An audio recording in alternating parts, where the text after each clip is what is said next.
that in his mind, they weren't like they weren't like, that's lesbians. Who's to say they weren't in his head, right? Hi, welcome back to my channel. My name is Mo, short for Prozac. Don't ask the correlation, but my name is Mo, short for Prozac. Yep, yay! Okay, so I don't really like to do like life update things, but I just need to address the elephant in the room, why I haven't uploaded in like 2 weeks. I made a post saying I wasn't gonna upload 2 weeks ago, and I was like, I'll upload this weekend, I just need a break, I'm really sleepy, right? And then I got sick. I got really sick. Like, I was like puking. Like, I had a fever, I was puking, my throat felt like it was closing up, like I was straight up dying. I thought I was going to die. Okay, so I was just out of commission for like the last 2 weeks, okay? That's all. So my big like video that I'm doing that I have to do research on, didn't do any research because I was throwing up, I was sick, and I also got a puppy. So imagine dealing with a puppy. I'll put a picture of her on screen. She's lovely, she's awesome, she is the moment. But imagine having a puppy and you're throwing up and your throat feels like it's closing in and you can't stand for long times without rushing to the toilet, puking because your stomach hurts so bad. Just imagine all of that. So my life has been a little chaotic for the last 2 weeks. I haven't done any research, so my video where I talk about Marvel stuff, this like, I have a scattershot brain. But that video, that has to be postponed because I don't know anything about Marvel. I have to keep doing a little bit more research before I can talk about that because I don't feel comfortable talking about something I don't know anything about, right? Anyways, we're doing a comic overlay video today, yep. So for those of you who don't know, Comic Overlay is my little series I have. It is shorter form videos in between longer videos. And the reason it's called Comic Overlay is because, you know, when you have like a connecting flight, you have an overlay. This is an overlay. Today we're talking about one of my personal favorite comics ever. The Riddler one from the One Bad Day series. Now, to get this out of the way, I know this is written by Tom King. Jump scare. And my opinions on Tom King are really crazy because on one hand, he can write peak. And on the other hand, he is trauma dumping the hell out and just unable to write. It is kind of amazing how you can write something so good but also be infamous for being such a bad writer. It's kind of cuckoo bananas. I don't know how the hell he wrote one of my favorite comics ever. But he did, and that was like the one time. But even in this comic that I think is really good, and I really, really like it, there are still moments in this comic that feel out of character and like wrong, and like this doesn't make sense. So I suppose we can't always win. So, yeah. So, the plot of One Bad Day, well, this is like a series, this is like the Riddler one. I don't know how the other ones are, because I didn't read them, I just got this one, and because I love the Riddler, and, I really liked this comic, so let's talk about it. So, the plot is that the Riddler one day, he just, like, kills a guy. There's no right or reason, there's no pattern to it, he just kills someone, and he does it because he wants to talk to Batman, right? He kills this guy and he is like, I want to speak to Batman. And the entire comic is basically, it's like a character study almost of the dynamic between Batman and the Riddler. That's really it. There's nothing crazy going on. But the entire comic is basically, like, there's a couple of things going on. There's Batman, and he's trying to figure out why the Riddler killed this guy, because there's, like, no clues.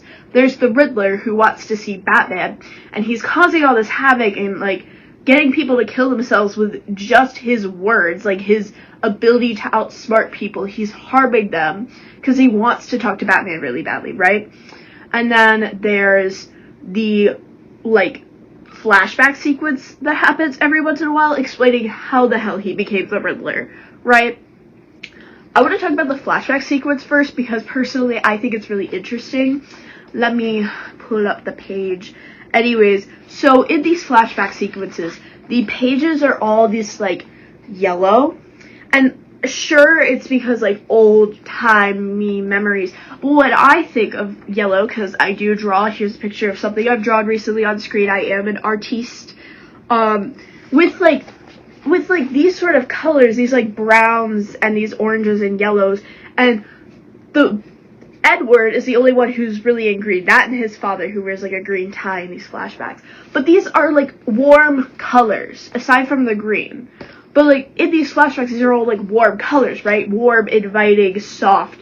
But they're juxtaposed with these horrific images, like Edward being beaten by his father, and things like that, and, like, him murdering his teacher. Because basically what drives him to insanity is one of his teachers at his school keeps putting a riddle as a question, and he can't figure it out. Because with riddles, they aren't something you can just study. You can't regurgitate that.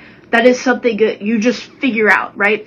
And it's a puzzle, and he can't get the puzzle, and so it makes his grades not 100s. And his dad is, like, an extreme perfectionist and the headmaster of the school, and beats him up and makes him say that he's not the son of a whore, because his mom is, like, wasn't an ideal woman, right? And so he's trying to figure it out, and he ends up getting desperate, and he ends up cheating on his tests, and he gets caught by the teacher. And the fear of his dad punishing him scares him so badly, and being unable to get these riddles drives him up the wall so much that he ends up killing his professor, his teacher, on the basketball court. And he just snaps. And I've never related more to a character in my life, valid crash out TBH, because there's just something about somebody who cannot, like, the piece of the puzzle is missing. They can't get the parents' approval, first of all. Real AF. Second of all, he's trying so hard to understand these riddles, but he just can't get it. It is something that you can't memorize. It's not something you learn in a book. And that drives him crazy because he wants to be able to succeed. He wants to be successful. And another thing is the teacher is like, well, life isn't all about studying, Edward. You can do other things. You could go out there and do things. And it drives him crazy because he can't. He can't. He's always studying. He's always practicing. He's always learning. And so it makes him snap, and he realizes he can have fun, but because he's, like, snapped, his fun is the Riddler. He becomes, like, a killer, right? And then Batman is kind of putting things together, trying to figure out why the hell the Riddler did this, and he refuses to see the Riddler, okay? Like, this entire time, he refuses to go to Arkham to see the Riddler, even though that's what the Riddler really wants. And this book is kind of like, I hate to say it. I hate to give Tom King praise, but this book kind of really encapsulates what I've personally always interpreted with the Riddler and Batman's dynamic, and that there is, like, one-sided fatal attraction syndrome happening here, okay? Like, this guy is in love with this guy, and I don't, like, it's not healthy, obviously, like, who said it was healthy? No. But it's something. And I think that adds a layer of depth to these characters, right?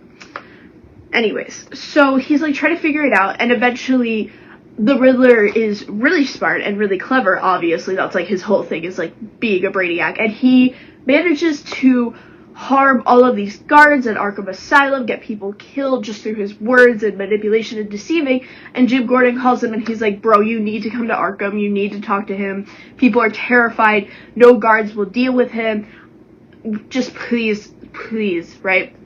And before that, he speaks to Edward's father. He finds his father, who's like this freak now, this old freak.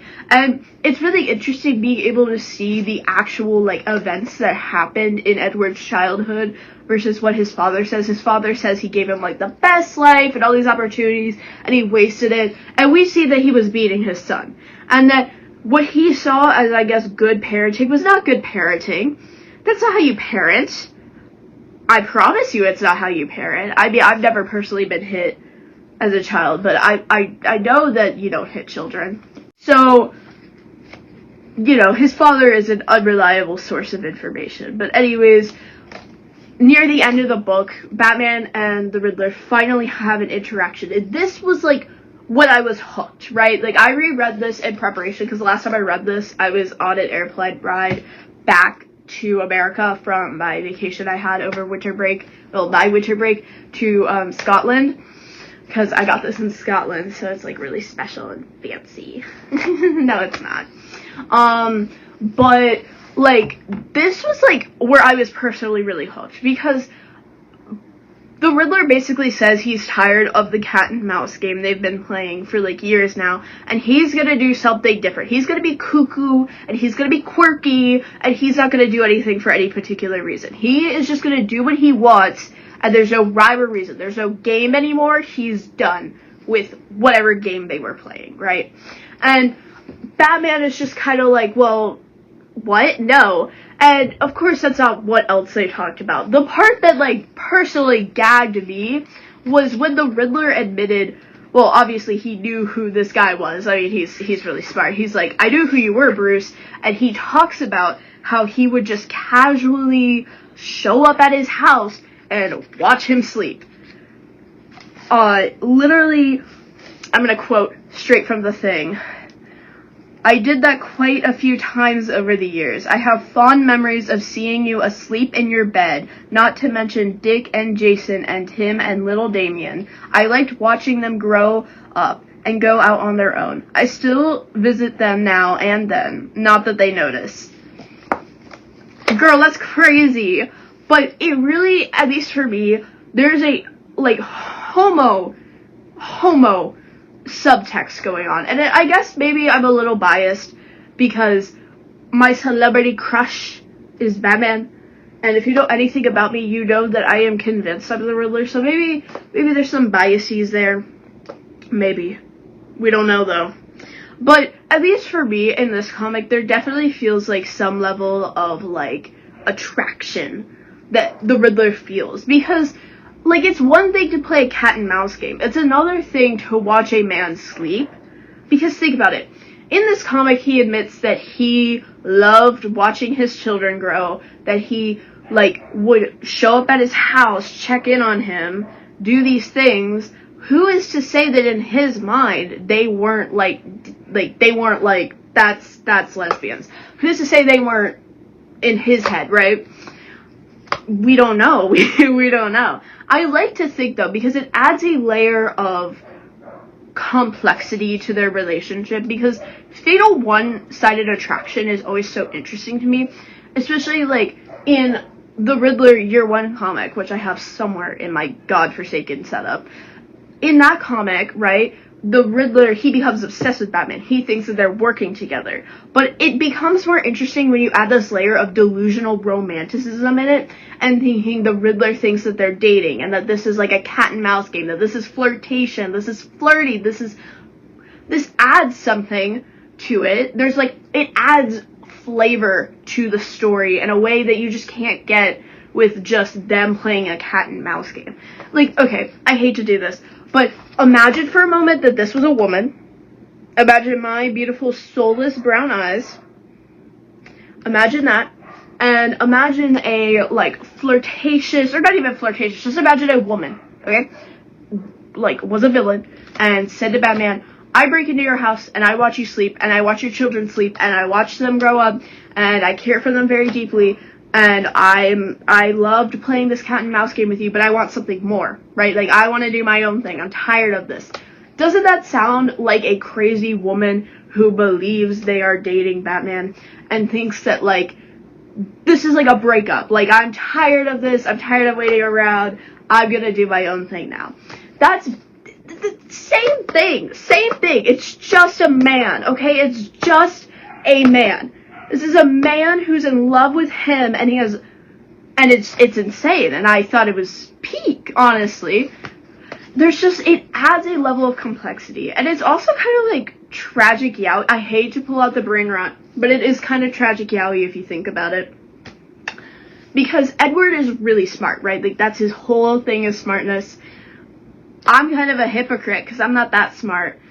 And I claim to be the Riddler, so maybe I should shut up. But anyways, his whole thing is smartness.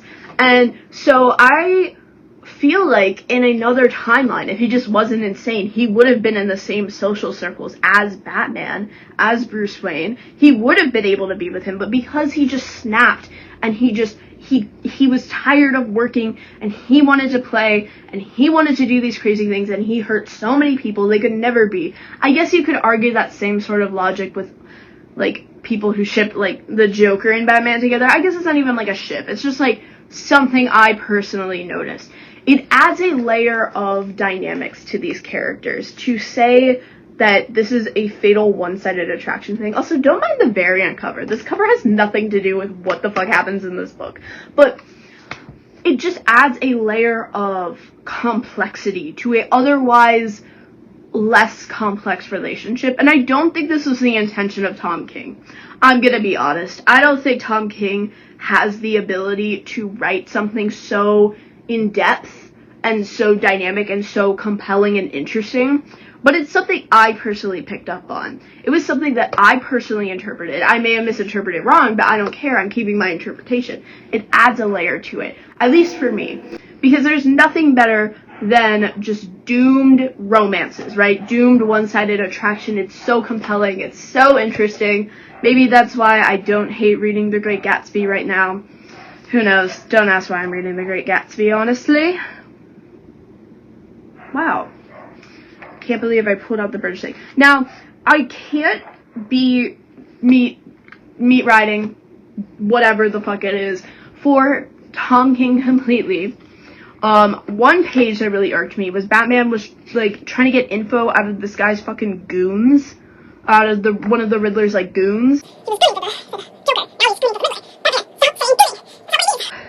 Sorry, I had a moment of, hysteria. And he's getting information out of this guy, and after this guy is like, I've told you all I know, please stop, he does not stop. He keeps torturing him. That feels very out of context. Like, what the fuck was that, guys?